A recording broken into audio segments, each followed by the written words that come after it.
Okay, what we're going to do now is talk about shelters, and shelters in the sense of a survival situation, the basic essentials that you need. Shelter is always at the top of the list. It doesn't take long to die from hypothermia, and that's the thing that shelters can prevent. As long as you build them before you're hypothermic, that's the key. One of the classic ones is the lean-to, and this one's seen its day. It's pretty much on its way out, but the basic structure here would be the same, and that is a ridge board going across between two trees and then branches on top of there to hold whatever you have, natural vegetation, whether that be leaves and grasses or pine boughs, whatever you got, or in the case of here where we've got sort of a combination and a tarp or a piece of plastic, then you just saved yourself a lot of work if you have that available to you. The only thing I'd warn you about is you got to watch, this one's on the verge of being a little too flat, especially if we were using natural vegetation on this. You'd want it maybe a little steeper pitched just to shed the water. Now if you got a tarp on there, it doesn't make any difference. Okay, that's going to keep the water out. But if I was using natural vegetation, this would be up at a little higher pitch than what you see here. But this could all be made with natural vegetation and resources. The other thing too here is you really don't even need rope to build this. A lot of manuals will show this ridge board tied up to a tree, but you can see here with just a little creativity, you get a fork stick, put it in an angle and push it against both trees. And again, there's no rope or anything. You get the weight of this on here and it holds it in place. A lean-to is designed to basically keep you dry. Okay, it's not a shelter you'd want to build in the dead of winter or if it's really cold and you don't have a sleeping bag. It's not going to hold your body heat per se. Certainly it'll cut the wind chill. Put a lot of grass on the, dried grass leaves on the floor here, build that up, get it real lofty. It can be real comfortable, but without a external fire, okay, you can still freeze to death in these things. So they're not the greatest because of their size for holding body heat, but keeping you dry, okay? Obviously, if you're going to build something out of natural dead material that's dry, you want to be careful with fire. And when I talk about a fire pit, we're talking about a very small fire, okay, that's primarily designed to radiate heat back into you sitting underneath here. So they have to be kind of close in order to do that. But again, this is kind of a rough design, some of the rocks available in this area and how that's accomplished.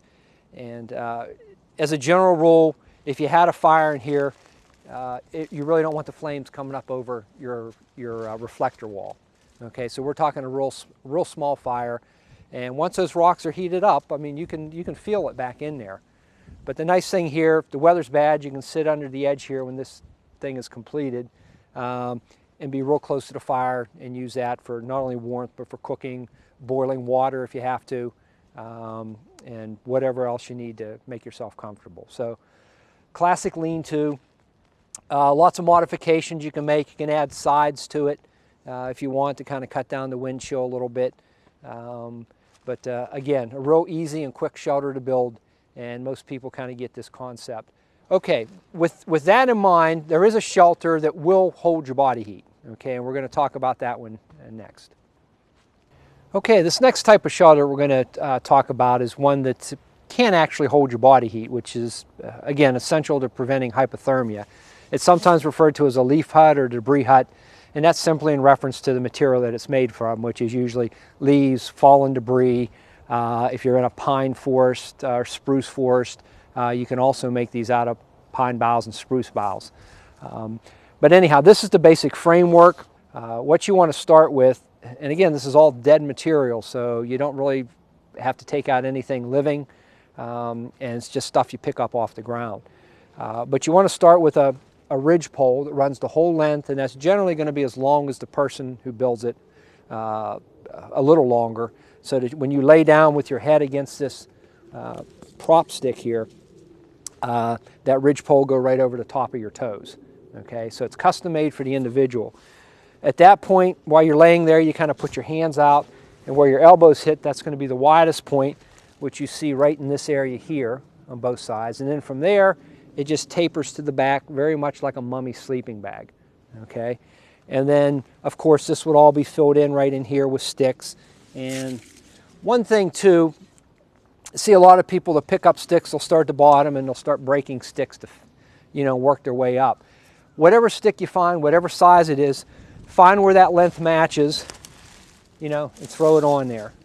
Okay, that way you save a lot of calories from having to break sticks, and you really shouldn't break sticks over your knees. That's an accident waiting to happen. So wherever the stick fits, put it in there, cover the whole thing. Up here, the only thing you want to leave open is an opening for a door. And once that's done, to the point to where when I throw debris on here, it's not going to fall through, then you're ready to move to the next step, which we'll show you here next. Once you have that framework done, the next step is to collect debris and throw on the top. And this is an example, one that's been here for about 6 months. Okay, this is not a usable debris hut. These are short term. You would not want to crawl into this. These are infested with mice and insects and raccoons and everything else. So these are just short term survival shelters. And the other thing too is they start to decompose. And once that happens, you lose the main purpose of these, and that is creating loft with leaves. That dead air space is what acts as an excellent insulator, and that's where it retains your heat. So again, these are short-term type survival things, but you get the basic idea. This one was a combination of leaves and grass both that were put on here, and when this thing was first made, we had temperatures down around 20 degrees at night, so we were looking at about 2 foot of debris on top of this at the peak. Okay, obviously toward the bottom it's going to be a little thicker to maintain that that shape, but 2 foot's a good minimum for when you get down in temperatures 20 degrees and below. Okay, so it has settled considerably, but one of the biggest problems people have is they go to do a really good job of building that part. When it comes to building the door, it's usually way too big, and it's usually not insulated as thick as the rest of the debris hut is. So obviously your weak link is the door, and where's your heat go? Runs right out the door. So this may look small, but this is actually a pretty large door. And again, that's the major problem when you first build these things, is you got to really think small. You crawl in here with your feet, and again, so you need something about the width of your shoulders. Whatever that is, that's the biggest your door should be. The other thing is that this is way too high. There should be a little roof coming out here, and this should all be covered in debris here for the door, so that you're crawling in something about this size here. Again, if you do that, do it properly, this will hold your body heat and keep you warm without a sleeping bag, and that's the beauty of these things. That's what they're designed for. Okay. I wouldn't say they're comfortable. If you're claustrophobic, you're going to have a really hard time with this, because it is like crawling into a sleeping bag. There's no room in there. You basically lay on your back like this. You don't pull your knees up or roll around or things like that. If you can do all that, if you can sit up in it and roll around, pull your knees up, it's too big. It's too big for your body to heat. But the only other component is, and this is something that's done usually when it's in the framework stage, it's just easier, is to stuff the entire inside. As you're collecting debris, try to find the driest stuff that you can.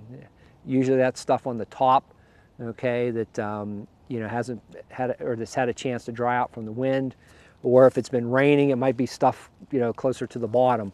But the driest stuff you want to hold and stuff on the inside here, and then once the entire thing is full on the inside, you wiggle in there and you mat it all down, and that's your sleeping pad. Okay, that's what's going to insulate you from the ground. If it's really cold out, you'd want to fill that again a second time, and this time when you crawl in for the night, when this thing is finished, you burrow into that so that you're surrounded by the leaves in addition to the structure itself. So again, for real cold temperatures, you need to do that. The big thing to remember here, this is designed for if you're lost and need shelter and don't have a sleeping bag, a warm coat, or anything like that.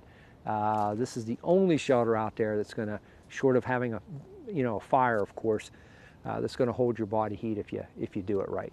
So if done correctly, this works really well. Takes a while to build, and the other limitations on this is you need debris. So as we get into late winter, early spring, when stuff starts to decompose, it's a little tougher to find, but this is an ideal shelter for the fall season, you know, when it's cold. Prior to that, again, you're probably better off sticking with a lean-to shelter. It's a lot quicker to build, and you know, if you're not worried about freezing to death, it's a lot more comfortable. But again, that's real quick basics on a debris hut.